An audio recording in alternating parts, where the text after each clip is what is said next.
Guys, welcome to English voice classes. आप सभी का इंग्लिश वॉइस क्लासेस में बहुत बहुत स्वागत है। What am I supposed to do? Where am I supposed to go? How am I supposed to speak English?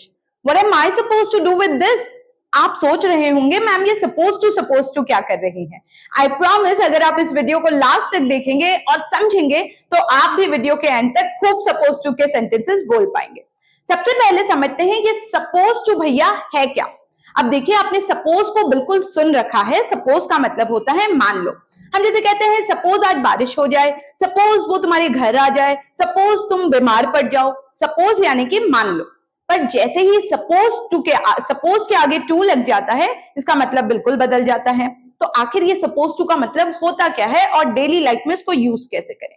देखिए अगर आप इस सपोज टू को आज समझ जाते हैं, इसको फ्रेम करना बहुत इजी है, लेकिन इसकी सिचुएशन अगर समझ जाते हैं तो ऑन एन एवरेज आप कम से कम पूरे दिन में 10 से 15 सेंटेंसेस बातचीत में इससे बोल पाएंगे। आपने पुराने वीडियोस अगर देखे होंगे तो able to, keep, kept, used to, हमने ये सब चीजें सीखी थी। देखिए मैं हमेशा आपको कहती हूँ स्पोकन इंग्लिश को मास्टर करने के लिए सिर्फ टेंसेस के पीछे अगर आप पढ़े हैं तो आप पूरी इंग्लिश नहीं बोल पाएंगे। आपको ये able to, used to, going to, पिछला वीडियो हमारा कीप, केप्ट, ये सारी चीजें सीखना जरूरी है, तभी आप इसको एक्सप्रेस कर पाएंगे। ऑफ कोर्स ये एक भाषा है, हम किसी सब्जेक्ट की तरह इसको ना पढ़ें, हम ये सोचे कि हर सिचुएशन को बोलने के लिए हम कौन सा टॉपिक यूज करें। तो चलिए बिना टाइम वेस्ट किए जल्दी से चलते हैं आज के टॉपिक में जिसका नाम है सपोज टू। अब मैंने आपको ये बिल्कुल अच्छे से बता दिया कि खाली सपोज का मतलब होता है मान लो, लेकिन सपोज टू का मतलब क्या है। अब बोलते समय ये सपोज टू लग रहा है, लेकिन आप ध्यान रखेंगे सपोज्ड होता है। ईडी को हम बहुत प्रोमिनेंटली नहीं बोलेंगे तो प्रोनाउंसिएशन रहेगा सपोज टू। अब ये सपोज टू का मतलब क्या है, सबसे पहले ये जानना जरूरी है कि मैम इस सपोज टू को हम यूज कौन सी सिचुएशन में करेंगे। इस चीज को आसान बनाने के लिए मैंने आपके लिए 1, 2, 3, 4, 5 सिचुएशन तैयार की। देखिए हमने जो पुराने टॉपिक सीखे थे उनका एग्जैक्ट हिंदी हमारे पास होता था। जैसे गोइंग टू हम बोलते हैं जब कोई चीज होने वाली है, कीप, केप्ट भैया हम यूज करते थे जब कोई चीज होती रहती है, होती रही, होती रहेगी। अब इस सपोज टू की बहुत सारी सिचुएशंस हैं जो आप दिमाग में बैठा लेंगे। सबसे पहली सिचुएशन होती है जब आप किसी को कहते हैं आपसे ये उम्मीद की जा रही है। अब देखिए इसको एग्जैक्ट हिंदी की तरह मत सोचिए। जब भी आपको किसी से बोलना है कि हम आपसे ये उम्मीद करते हैं कि आप ये चीज कर लेंगे, जैसे या आपको ये करना चाहिए, इतनी उम्मीद आपसे की जा रही है। जैसे वीडियो देखने के बाद आपसे उम्मीद की जाती है कि आप इसको प्रैक्टिस करेंगे। एक तो ये सिचुएशन होती है जब आप किसी से कुछ एक्सपेक्ट करते हैं या उम्मीद करते हैं। दूसरी सिचुएशन जब आप कहते हैं ऐसा माना जाता है या ऐसे माना जाता था। अब ये प्रेजेंट या पास्ट दोनों में बोला जाता है। जैसे आप कहते हैं कि ऐसा माना जाता है कि औरतों से उनकी उम्र नहीं पूछती, कहीं लिखा नहीं है लेकिन ऐसा माना जाता है। इस सिचुएशन को भी बोलने के लिए हम अपने सपोज टू भैया का यूज करेंगे। तीसरा है कायदे से। हम बहुत बार बातचीत में नहीं कह देते कायदे से तुम्हें उसको विश तो करना ही चाहिए था, कायदे से तुम्हें पापा से ऐसे बात नहीं करनी चाहिए थी, कायदे से उसे पेमेंट कर देनी चाहिए थी, कायदे से उसे सुबह उठना चाहिए। अगर वो इतनी टफ एग्जाम की तैयारी कर रहा है कायदे से उसे उठना चाहिए। अब हिंदी मत सोचिए, आप जब कब कहते हैं कायदे से, जब हम कहते हैं कि कहीं लिखा नहीं है पर ऐसा होना चाहिए, है ना। तो दूसरी सिचुएशन है कायदे से। एक और सिचुएशन में सपोज टू भैया बहुत काम आएंगे जब आप कहते हैं कि इस चीज के लिए आप जिम्मेदार थे हो। जब आप कहते हैं ये चीज आपको करनी है, आप जिम्मेदार होगे। हम जैसे कहते हैं ना ये काम आपके हवाले सौंप दिया तो आप जिम्मेदार हो, या आप जिम्मेदार थे इस चीज को करने के लिए। तो इस सिचुएशन में भी सिर्फ एक सपोज टू भैया अगर आप मास्टर कर लेंगे तो बोल पाएंगे। और लास्ट और सबसे जरूरी सिचुएशन जो आपकी जिंदगी बदल देगा वो है क्वेश्चंस पूछने के लिए, जैसे करना क्या है। अब मैंने ये करना क्या है लिखा है, याद रखिए सिर्फ करना क्या है के लिए ही नहीं, आप इसको करना क्या है, बोलना क्या है, जाना कहाँ है, सोचना क्या है, बोलना क्या है, मुझे करना क्या है, मुझे बैठना कहाँ है, ये सब अगर आपको बोलना है स्पोकन इंग्लिश में तो आप एक सपोज टू भैया से ये सारी चीजें पूछ पाएंगे। तो है ना काम का टॉपिक। मैं दोबारा सारी सिचुएशंस बताऊं, भले ही हिंदी में ये इतनी सारी सिचुएशंस हैं, इंग्लिश में सिर्फ एक सपोज टू को यूज करके आप इस सारी सिचुएशंस को बोल पाएंगे।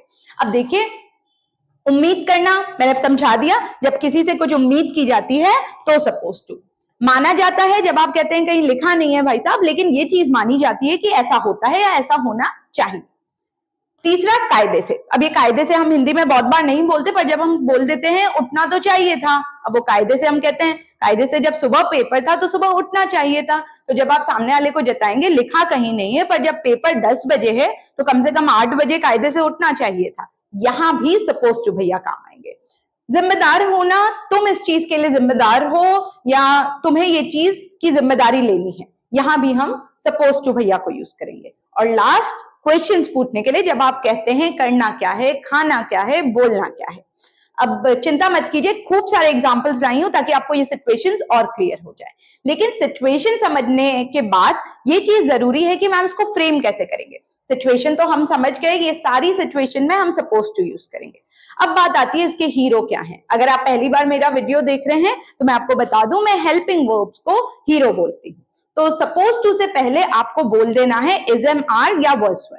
तो ये सिचुएशन बिल्कुल इजी है। अगर कोई चीज है कायदे से ऐसी है तो सपोज टू, कायदे से ऐसी थी तो वर्स वर। तो ये बहुत कॉम्प्लेक्स नहीं है। I am suppose to, I was suppose to. अगर किसी चीज को प्रेजेंट में बोलना है तो आई एम सपोज टू, किसी चीज को पास्ट में बोलना है तो वॉज सपोज टू। इसमें कोई डाउट नहीं होना चाहिए। इज सिंगुलर के साथ, आई के साथ एम और प्लूरल के साथ दे। अब देखिए वर्स वर में सेम चीज होगी, सिंगुलर के साथ वर्स और प्लूरल के साथ वर। ये मैं और एग्जांपल्स के साथ बोलूंगी तो क्लियर हो जाएगा। तो एक फंडा और क्लियर हो गया कि ठीक है ma'am, I am suppose to, I was suppose to बोलना है, वो हम बोल देंगे। टू के बाद क्या बोलना है? टू के बाद आप बोलेंगे वर्ब का फर्स्ट फॉर्म। जिस भी क्रिया का आप जिक्र करेंगे उसका फर्स्ट फॉर्म बोल देंगे। अब देखिए आई एम सपोज टू, जो भी क्रिया है उसका फर्स्ट फॉर्म। अगर पास्ट बोलना है तो जो भी क्रिया है उसका फर्स्ट फॉर्म ही रहेगा, सिर्फ आप इज एम आर को वर्स वर से रिप्लेस कर देंगे। सिचुएशन हम समझ गए हैं। अब आते हैं कुछ एग्जांपल्स में और फ्रेमिंग में। अब देखिए आज मैं आपके लिए फॉर्मूले नहीं लाई हूं, पर बहुत सारे एग्जांपल्स हैं जिसको आप मेरे साथ साथ दोहराएंगे तो आपको ये सिचुएशन तो क्लियर होगी ही, साथ ही साथ नए वर्ब्स और वोकैबुलरी भी आपकी स्ट्रांग हो जाएगी। सबसे पहला एग्जाम्पल है I am suppose to finish this project by tomorrow. अब देखिए इसका मतलब क्या हुआ। फ्रेमिंग में टफ नहीं है ये। आई एम सपोज टू के बाद मैंने वर्ब का कौन सा फॉर्म यूज किया? फिनिश। फिनिश यानी कि खत्म करना।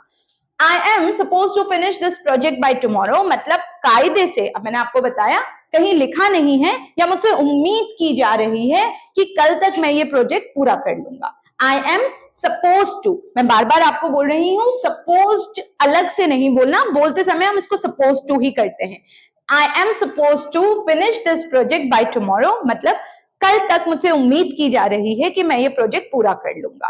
तो आपको अगर किसी को बोलना है कि तुमसे ये उम्मीद की जा रही है, you are suppose to do this, उम्मीद करना, तो ये वाली सिचुएशन पता लगी कैसे यूज हो रही है।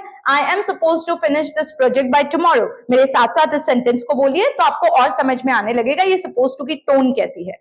I am suppose to finish this project by tomorrow. By tomorrow यानी कि कल तक उम्मीद की जा रही है कि मैं ये प्रोजेक्ट पूरा कर लूंगा। अब सपोज टू के साथ फ्यूचर बहुत कम बोला जाता है। अगर कोई चीज फ्यूचर में भी है तो हम उसको इज एम आर में ही बोल देंगे। इसमें फ्यूचर का कोई टेंशन नहीं लेना है। कोई चीज उम्मीद की जा भी रही है तो भी आप इज एम आर यूज करेंगे, उम्मीद की गई तो वर्स पर। दूसरे एग्जाम्पल की तरफ बढ़ते हैं। You are suppose to listen to your parents. अब देखिए ये माना जाता है या ये उम्मीद की जाती है कि आप अपने पेरेंट्स की बात मानेंगे। यू आर, यू के साथ हम इस नहीं बोलेंगे तो आर लगा दिया। सपोज टू अब आपको पता ही है ये बोलना है। You are suppose to, verb की तो टेंशन ही नहीं लेनी है, सुनना यानी कि लिसन टू योर पेरेंट्स। इसको योवर मत कीजिएगा, जैसा मैं कहती हूँ मैं बहुत छोटे छोटे प्रोनाउंसिएशंस का भी ध्यान देती हूँ, क्योंकि अगर आप इसको योवर बोल रहे हैं तो ये आपकी गलती नहीं है, हो सकता है किसी टीचर या जिससे आपने सुन के इंग्लिश सीखी हो वो उसको मिसप्रोनाउंस करता हो, तो इसको योवर की जगह आप योर बोलेंगे।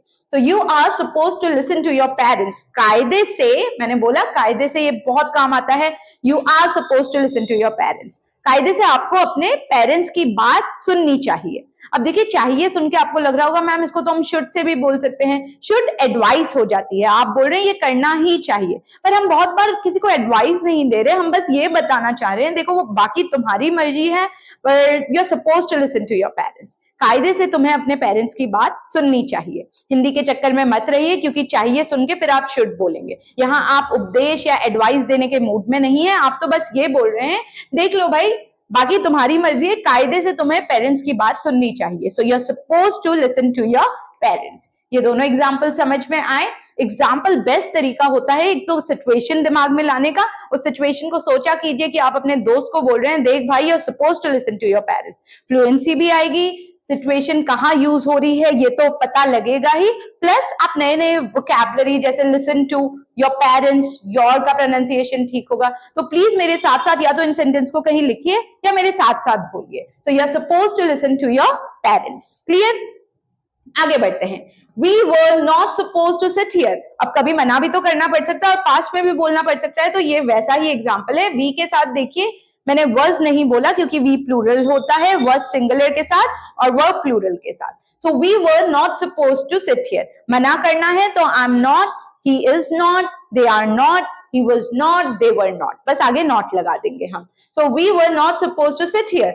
कायदे से हमें यहाँ नहीं बैठना था। आप कहीं मान लीजिए जाके बैठ गए और आप अपने दोस्त को बोल रहे हो यार यहाँ तो लिखा हुआ था कि सीनियर सिटीजन्स के लिए, बूढ़ों के लिए ये सीट रिजर्व है। अब आप अपने दोस्त को बोल रहे हो यार बैठ तो हम गए हैं पर कायदे से हमें यहाँ नहीं बैठना था सुनते ही SMR को कहेंगे बाय बाय और वर्स वर्ड ले आएंगे। और क्योंकि हम था तो we were not suppose to के बाद मैं हमेशा बता रही हूँ प्रेजेंट हो पास्ट हो, बैठने के लिए क्रिया होती है सिट, उसका फर्स्ट फॉर्म आप चिपका देंगे। अब आप मेरे साथ फिर से बोलिए, we were not suppose to sit here. देखिए मैं किस फ्लो में बोल रही हूँ, कोशिश कीजिए अटक अटक के we were not suppose to ना बोले, we were not suppose to sit here. काम का टॉपिक है ना, मान लीजिए आपको बोलना है यार हमें यहाँ नहीं बैठना था, we were not suppose to sit here, हमको वहां बैठना था, we were suppose to sit there. ठीक है, तो देखिए ये डेली लाइफ में आपके बहुत काम आने वाला है। और अफसोस की बात यह है कि ना हमको स्कूल में ये टॉपिक पढ़ाया जाता है, ना कि ये ग्रामर का एक कोई बहुत मेजर टॉपिक है। लेकिन आधे से ज्यादा टॉपिक्स, आधे से ज्यादा बातचीत आप इस सपोज टू को यूज करके कर सकते हैं, अगर आप इसकी सिचुएशन और फ्रेमिंग समझ जाए। फ्रेमिंग बहुत सिंपल है, सब्जेक्ट SMR या वर्स वर्ड सपोज टू और टू के बाद वर्ब का फर्स्ट फॉर्म। चलिए आगे बढ़ते हैं, ये सेंटेंस भी हमने कर लिया। आई होप आप मेरे साथ साथ जम के बोल रहे हैं। We were not suppose to sit here. आप जितना सुनेंगे, जितना उसको बोलेंगे, उतनी ही फ्लुएंसी आएगी और कहीं ना कहीं दिमाग आपका ये सिचुएशंस, ये इंग्लिश को सेव करता जाएगा। The party was suppose to be a surprise. अब यहाँ वो क्या बोल रहा है, दी पार्टी जो थी वॉज यानी कि कोई चीज पास्ट में, सपोज टू बी तो आएगा ही, तभी टॉपिक का नाम सपोज टू है कायदे से। बी यानी कि होना। बहुत बार लोग इस बेचारे को क्रिया मानते ही नहीं हैं, एक बात को समझिए, बी एक बहुत यूजफुल क्रिया होती है। बी का मतलब होना। तो आप बोल रहे हैं the party was suppose to be a surprise. कायदे से पार्टी सरप्राइज होनी थी। मान लीजिए आपने प्लान किया कि यार एक दोस्त का बर्थडे है, उसको आज शाम को सरप्राइज देते हैं, पर आपके ग्रुप का एक निकम्मा फ्रेंड निकला और उसने जाके उस दोस्त को पहले ही बता दिया कि यार आज तेरे लिए हम सरप्राइज प्लान कर रहे हैं। तो अब सरप्राइज तो रहा नहीं, तो आपको गुस्सा आ रहा है और आप उसको कह रहे हो भाई मेरे ये पार्टी कायदे से सरप्राइज होनी थी, तूने सारी पोल खोल दी। तो आप बोलेंगे the party was suppose to be. मैं दोबारा बता रही हूँ, बी एक क्रिया है होने के लिए। तो the party was suppose to be a surprise. Party जो थी कायदे से वो सरप्राइज होनी थी, पर तूने सारा सरप्राइज का गुड़गोबर कर दिया। तो फिर the party was suppose to be a surprise. The party was suppose to be, देखिए मैं वर्ड्स को कैसे बोल रही हूँ, मैं वास नहीं बोल रही हूँ। The party was suppose to be a surprise. सही है, चलिए ये सेंटेंस भी हो गया। पता लग रहा है ये टॉपिक कितना जरूरी है। अब आप ये सोचिए बिना इस टॉपिक के आप इन सेंटेंसेस को कैसे बोलते हैं। और मैं आपको जब स्पोकन इंग्लिश सिखाती हूँ, मैं ये ध्यान में रखती हूँ कि मैं स्पोकन इंग्लिश जो रोजमर्रा की जिंदगी में लोग इंग्लिश बोलते हैं उस पे फोकस करूं, ना कि स्कूल वाली या जो बुकिश ग्रामर या इंग्लिश होती है। हम बातचीत में इसको बहुत यूज करते हैं। So the party was suppose to be a surprise. आगे बढ़ते हैं, they are suppose to understand. देखिए उम्मीद की जाती है, ये कितना यूज हो रहा है। जब आप किसी को बोलते हैं they are suppose to understand, उनसे उम्मीद की जाती है या कायदे से उनको समझना चाहिए। बहुत बार इसको अगर आप हिंदी में सुनेंगे तो आपको लग रहा होगा मैम हम शुड करके बोल देंगे। ये समझिए, शुड एडवाइस होता है, दे शुड अंडरस्टैंड यानी कि उनको समझ जाना चाहिए। यहाँ आप बोल रहे कायदे से उनको समझना चाहिए, इतना समझदार तो उनको भी होना चाहिए। मान लीजिए आप कह रहे हैं कि यार इतनी भीड़ थी, मान लीजिए सबको हम जाके हम सबसे नहीं मिल पाए, इस पे गुस्सा होने की क्या बात थी। कायदे से इतना तो उनको भी समझना चाहिए। यहाँ आप कोई एडवाइस नहीं दे रहे, तो शुड बोलेंगे तो वो स्पोकन इंग्लिश में वो ग्रेविटी, वो मजा नहीं आएगा। बेचारे अंग्रेज भी तो एक्सप्रेशंस लाएंगे ना, तो यहाँ वो शुड की जगह क्या बोलेंगे, they are suppose to understand. उम्मीद उनसे ये की जाती है कि वो समझेंगे। सो दे ज्यादा लोग हैं, आर लगा दिया, सपोज टू हमारा प्यारा टॉपिक आज का, और अंडरस्टैंड यानी कि समझना। वर्ब की कौन सी फॉर्म, भले ही प्रेजेंट हो पास्ट हो, वर्ब की first form. So they are suppose to understand. Please मेरे साथ कोशिश कीजिए कि आप भी बोलें, they are suppose to understand. They are suppose to understand. एक बार पॉज करके इस लाइन को बोलिए, they are suppose to understand. तब आप देखेंगे कि फ्लुएंसी आ रही है कि नहीं। They are suppose to understand, कायदे से उनको समझना चाहिए। बस इसको मिरर के सामने खड़े होकर प्रैक्टिस कीजिए, देखिए कैसे आप इंग्लिश नहीं बोल पाएंगे। यही चीजें तो बातचीत में हम करते हैं, है ना। कायदे से उनको आना चाहिए, they are suppose to come. अलग अलग क्रियाएं बोलिए, कायदे से उनको खाना चाहिए। जब इतनी कमजोरी हो गई है, डॉक्टर ने बोला है कि खाना खाओ, they are suppose to eat. अब मान लीजिए एग्जाम्पल है, मेरी दोनों मम्मियां, मेरी सासू माँ और मेरी मम्मी रेस्ट नहीं करती, तो मैं अब अगर गुस्सा होंगी, मैं उनको बोलूंगी आप दोनों को कायदे से आराम करना चाहिए। सो यू गाइज, आप लोगों को आर सपोज टू रेस्ट, आप लोगों को आराम करना चाहिए। अब देखिए, मैं उनको उपदेश नहीं दे रही, एडवाइस नहीं दे रही, पर मैं उनको बता रही हूँ कायदे से आप लोगों को रेस्ट करना चाहिए। You guys are suppose to rest. Clear? चलिए, ये सारी सिचुएशंस के बाद अब देखिए इसमें हमने क्या क्या सीखा। जब हम लोगों से कुछ उम्मीद कर रहे हैं, जब हम ये मान ले रहे हैं, ऐसा माना जाता है कि ये चीज होगी, कायदे से तो आ ही रहा है, कायदे से उन्हें रेस्ट करना चाहिए, कायदे से तुम्हें जल्दी उठना चाहिए, जिम्मेदार होना कि you are suppose to finish, कि तुम जिम्मेदार होगे इस प्रोजेक्ट को यहाँ तक कल शाम तक खत्म करने के लिए। सबसे ज्यादा आप दिमाग में रख लीजिए, कायदे से कोई चीज होनी चाहिए या होनी चाहिए थी, यानी कि सपोज टू। अब मैंने आपको बोला था ये है हमारा स्टार टॉपिक, ये इतना जरूरी है, आधे से ज्यादा सवाल आप इस सपोज टू को यूज करके पूछ पाएंगे। अब देखिए, ये सारे एग्जांपल्स हैं जो हमने क्वेश्चंस बनाए हैं सपोज टू को यूज करके। Am I suppose to come early. अब आपको पता है, अगर आपको क्वेश्चंस बनाने हैं तो आप क्या करेंगे, आपको सिर्फ हीरो को पहले ले आना है, अगर यस या नो वाला क्वेश्चन बनाना है, और डब्ल्यू वर्ड है तो डब्ल्यू वर्ड से हम उसको शुरू कर देंगे। अब देखिए, am I suppose to come early. अब आप किसी से पूछ रहे हैं क्या करना है भाई, क्या कायदे से मुझे सुबह जल्दी आना है। अब ये कितना आम सा होता है, हमको एकदम से किसी से पूछना है भाई मुझसे क्या उम्मीद की जा रही है, क्या मुझे सुबह आना है। हिंदी में हम नॉर्मली पूछ लेते हैं ना, भाई मुझे क्या करना है, क्या मुझे जल्दी आना है। इसको आप कैसे बोलेंगे, बस इस सपोज टू को यूज करके। अब देखिए, आई था, आई एम बोल रहे थे, क्वेश्चन बनाना है हाँ या ना वाला, तो आप हेल्पिंग वर्ब यानी कि हीरो को पहले बोल देंगे, आई के साथ हम एम पहले बोलेंगे। तो am I suppose to, to के बाद वही हमारा प्यारा वर्ब का first form, am I suppose to come early. कायदे से क्या मुझे जल्दी आना है। How are we suppose to sleep here. कायदे से मुझे यहाँ कैसे सोना है। देखिए, डब्ल्यू वर्ड हाउ, हाउ यानी कि कैसे, वी था, हम थे, तो हम आर बोल रहे हैं। How are we suppose to sleep here, हमसे यहाँ सोने की उम्मीद कैसे की जा रही है। मान लीजिए कहीं आप गए हैं, बहुत गंदगी है, ना बेड है ना कुछ है, और किसी ने आपको कह दिया आप लोग यहाँ सो जाओ, तो आप बोलेंगे कि how are we suppose to sleep here, तो यानी कि हमको कायदे से यहाँ सोना कैसे है। अब आगे बढ़ते हैं, what am I suppose to do. ये एक ऐसा क्वेश्चन है जो हम बहुत आमतौर पे पूछते हैं, भाई मुझे करना क्या है, मुझसे क्या उम्मीद की जा रही है। मान लीजिए आपको किसी ने बोला कि भाई तू आ जा और दो शब्द बोल दे, आप कह रहे हो मुझे बोलना क्या है, मुझे करना क्या है, what am I suppose to do. ये सबसे कॉमन लाइन है। अगर आपने मुझे यहाँ बुलाया है, what am I suppose to do, मुझे करना क्या है। तो आप याद रखिए, अगली बार जब भी आपको बोलना हो, भाई ठीक है मैं वहां चला जाऊंगा, पर मुझे करना क्या है, what am I suppose to do, what am I suppose to do. Please इसको चलते उठते बैठते बोलते जाइए, ये सपोज टू भैया आपका बेस्ट फ्रेंड बन जाएगा। What am I suppose to do, मुझे खाना क्या है, what am I suppose to eat. सिर्फ डू की जगह क्रियाएं बदलते जाइए, आपके वाक्य बनते जाएंगे। What am I suppose to wear, मुझे पहनना क्या है, क्या उम्मीद की जा रही है, भाई ड्रेस कोड डिसाइडेड है कि क्या है, what am I suppose to wear. What am I suppose to watch, क्या देखना चाहिए। कोई बोलेगा क्या सड़ी मूवीज देखता रहता है यार तू, आपको बोलना है what am I suppose to watch, तू बता दे फिर उम्मीद क्या की जा रही है मुझसे, मुझे क्या देखना चाहिए। ठीक है, what am I suppose to. आगे बढ़ते हैं, what was I suppose to say. अब देखिए इसका मतलब है what was I suppose to, मतलब मुझे बोलना क्या था। कोई आपको डांट रहा है, यार तूने वहां जाके ये बोल दी, तुझे ये बोलना ही नहीं था। अब आप कह रहे हैं मुझसे उम्मीद क्या की जा रही थी, what was I suppose to say. Am यानी कि किया जा रहा है, क्या उम्मीद की जा रही है। वाज यानी कि मुझसे उम्मीद क्या की जा रही थी, मुझे कहना क्या था। What was I suppose to say, मुझे जाना कहाँ था, where was I suppose to go, मुझे बोलना क्या था, what was I suppose to say. से की जगह जैसे जैसे आप क्रियाएं चेंज करेंगे वर्ब का फर्स्ट फॉर्म लगाते जाएंगे, सेंटेंसेस बनते जाएंगे। So what was I suppose to write, मुझे लिखना क्या था, what was I suppose to eat, मुझे खाना क्या था। कोई बोल रहा है यार वहां जाके तू ये खा के आया, आप कहेंगे what was I suppose to eat, अगर यही चीजें मिल रही थी और खाना क्या था यानी कि was, है यानी कि इज एम आर। इसमें कोई फ्यूचर नहीं बोलता, विल बी सपोज टू बहुत कम बोला जाता है, तो आप तो सिर्फ दिमाग में इज एम आर और was वर्ब को फिट कर लीजिए। So what was I suppose to say, कायदे से बोलना क्या था, तुम ही बता दो भाई।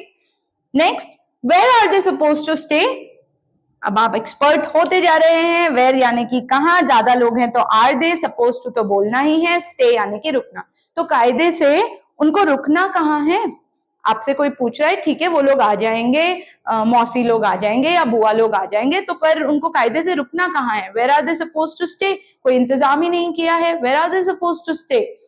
आप जब भी किसी से पूछते हैं भाई करना क्या है, खाना क्या है, कहना क्या है, बोलना क्या है, आपको सिर्फ दिमाग में बैठा लेना है सपोज टू, भैया आपका काम कर देंगे। मैं बार बार कह रही हूँ एकदम हिंदी में मत सोचिए, क्योंकि आप अगर हिंदी के चक्कर में पड़ गए तो फिर चाहिए आ रहा है तो शुड लगाना है, आप तो सिचुएशन समझिए। उनको ठहराना कहाँ है, वो लोग रुकेंगे कहाँ, where are they suppose to stay. आप बोल रहे हैं भाई कायदे से फिक्स क्या हुआ है, where are they suppose to stay, ठीक है। तो ये भी समझ में आ गया। Why am I suppose to go, कोई कह रहा है यार साथ में तुम भी चलो, आप बोल रहे हो यार why am I suppose to go, मैं तो कल ही गया था, मैं आज क्यों जाऊंगा। अब हिंदी नहीं सोचनी है, आप सीधे बोल रहे हैं भाई कायदे से मुझे वहां जाके करना क्या है, क्यों जाऊं मैं, why am I suppose to go यानी कि जाना, why am I suppose to go, मैं नहीं जाऊंगा, मैं वहां क्यों जाऊं।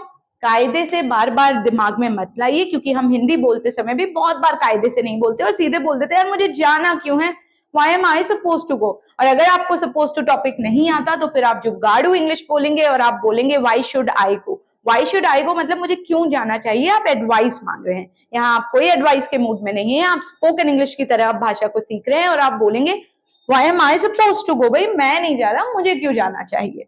लास्ट सेंटेंस है Isn't he supposed to wake up early? अब देखिए मैंने एक भी सेंटेंस में नॉट नहीं लिखा था, तो मुझे लगा एक सेंटेंस में आपको नॉट का भी बोल दूं, क्योंकि हम आमतौर पे बहुत बार ये बोल देते हैं Isn't he supposed to wake up early? कायदे से क्या उसे जल्दी नहीं उठना चाहिए, बड़ी एग्जाम की बातें कर रहा है, आईएएस की प्रिपरेशन कर रहा है, 10 बजे उठ रहा है, कायदे से क्या उसे जल्दी उठना नहीं चाहिए।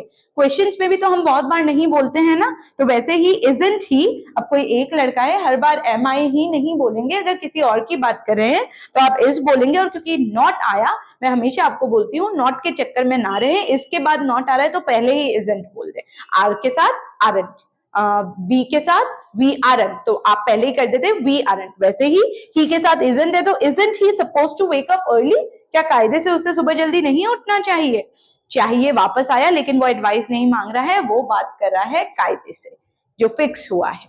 आई होप ये टॉपिक आपके बिल्कुल क्लियर हो गया होगा और आप समझ गए होंगे ये टॉपिक कितना इंपॉर्टेंट है।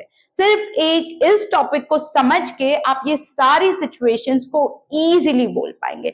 विश्वास मानिए, आमतौर पे हम जब मॉल में जाके पूछते हैं क्या मुझे यहाँ पे करना है, अब आपको हिंदी सोचने की जरूरत नहीं, आप सीधे बोलेंगे एम आई सपोज टू पे हियर। मैम इंग्लिश बोलना कैसे है, हमको समझ में ही नहीं आ रहा, how am I suppose to speak English. मुझे ऑर्डर कैसे करना है, how am I suppose to order. आप लोगों को चैनल सब्सक्राइब करना है, you are suppose to subscribe the channel. अब देखिए मैं बार बार आपको कहती हूँ अगर आपको ये मेरे वीडियोस पसंद आए तो प्लीज चैनल को सब्सक्राइब करें। अब कायदे से ये कोई एडवाइस या फोर्स नहीं है, लेकिन पर मैं कह रही हूँ अगर ऐसे और वीडियोस चाहिए तो you are suppose to subscribe the channel. या आपको ये सारे सेंटेंसेस बोल के प्रैक्टिस करने हैं, सिर्फ देखना नहीं है। You guys are suppose to speak out loud, जोर से बोलना है। तो मैम इसके अलावा और क्या क्या पढ़ना है, what are we suppose to study apart from this. तो फिर सपोज टू को यूज कीजिए और दिन भर में बोलने वाली ये सारी सिचुएशन को मास्टर कीजिए। आई होप इस वीडियो को अगर आप रिपीटेडली देखेंगे तो इस सपोज टू को ना ही सिर्फ फ्लुएंटली बोल पाएंगे, इसका वेटेज ये कितना इंपॉर्टेंट है आप ये भी समझ जाएंगे। सपोज और सपोज टू दो अलग चीजें हैं। सपोज यानी कि मान लो, सपोज मैं आपके घर आ जाती हूँ, सपोज आप इंग्लिश बोलने लग जाते हैं, मान लो। सपोज टू यानी कि कायदे से या ये उम्मीद की जाती है कि आप ये चीज करेंगे। So you guys are supposed to speak English, be confident and watch my videos continuously. लगातार मेरे वीडियोस देखें ताकि आप बार बार सुने और वो चीज आपके दिमाग में बैठ जाए। पर सिर्फ मेरे बोलने से कुछ नहीं होगा, हमेशा की तरह इन सारे सेंटेंसेस को दोबारा सुनिए, प्रैक्टिस कीजिए। आई होप ये सपोज टू भैया से आपकी दोस्ती हो गई होगी। अगली बार मिलेंगे ऐसे ही एक और इंटरेस्टिंग स्पोकन इंग्लिश के टॉपिक से को लेकर। तब तक के लिए पुराने वीडियोस देखें, वर्ब्स को स्ट्रॉन्ग करें और ये सारे टॉपिक दिन भर चलते उठते बैठते प्रैक्टिस करते रहे। ये था आज की क्लास। मिलते हैं अगले ऐसे ही किसी इंटरेस्टिंग वीडियो में। प्लीज लाइक कीजिए, कमेंट कीजिए, कोई डाउट है तो हमसे पूछें और चैनल को प्लीज सब्सक्राइब करें। चलिए मिलते हैं अगले वीडियो में, तब तक के लिए बाय बाय।